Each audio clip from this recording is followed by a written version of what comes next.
The masterpiece in the mailroom. Julian was 24, ambitious, and currently drowning in what he considered to be intellectual quicksand. He had graduated top of his class in graphic design.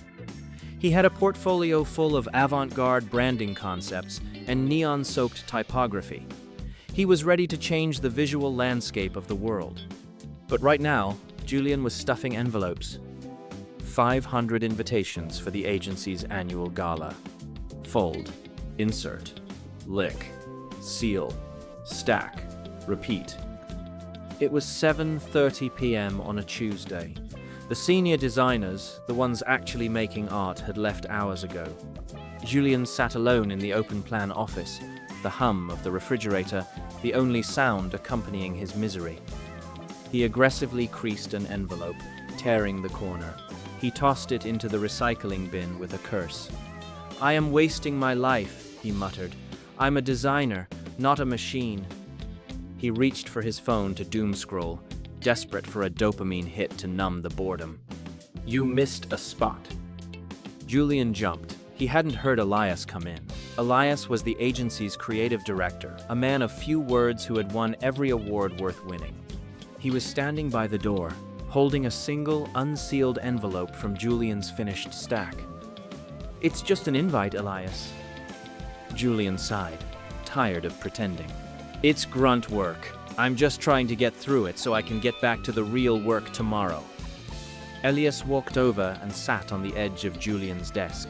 He didn't look angry, he looked curious. "Julian, do you know why the tea ceremony is considered art in Japan?" Julian blinked. Tradition?" "Because of the attention paid to the poor," Elias said softly. "If the master is thinking about drinking the tea while he is pouring it, he spills. If he is thinking about the conversation he will have later, he spills. The art isn't the tea. The art is the attention." Elias picked up a fresh sheet of paper. He folded it. He didn't rush. His movements were precise, almost rhythmic. He slid it into the envelope, sealed it, and placed it on the stack. It was perfectly aligned with the others.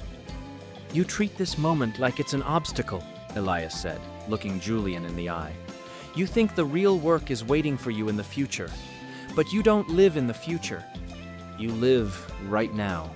If you can't find excellence in stuffing an envelope, you won't find it in designing a billboard. The mind that rushes is the same mind that makes mistakes." Elias stood up. "Wash your bowl, Julian. Don't just clean it to get it over with. Clean it to clean it." Elias left. The silence returned. Julian looked at the pile of 200 envelopes remaining. He took a deep breath. He felt the urge to rush, the itch to check his phone, the resentment of the task. The art is the attention, he thought. He picked up the next paper. He felt the texture of the cardstock. He focused entirely on the crease, making it sharp and clean. He slid it in. He sealed it. He did it again. Slowly, the glitch, the anxiety, the boredom, the ego began to fade. The room went quiet in his head. There was no past, no future career, no awards, just the rhythm, fold, insert, seal. For the next hour, Julian didn't create a logo. He didn't design a campaign. But for the first time in his career, he wasn't anxious. He was entirely present. He turned a mindless task into a meditation. When he finished, the stack was a perfect tower of geometry. He walked out into the cool night air, his mind clearer than it had been in months. He hadn't produced a masterpiece on a screen, but he had mastered the moment. And that was the gold. The glitch to gold takeaway. The glitch. Believing that menial tasks are beneath you and rushing through them to get to the good stuff. The gold. Realizing that how you do anything is how you do everything. When you stop resisting the boring work and treat it with respect, you build the discipline required for the big work.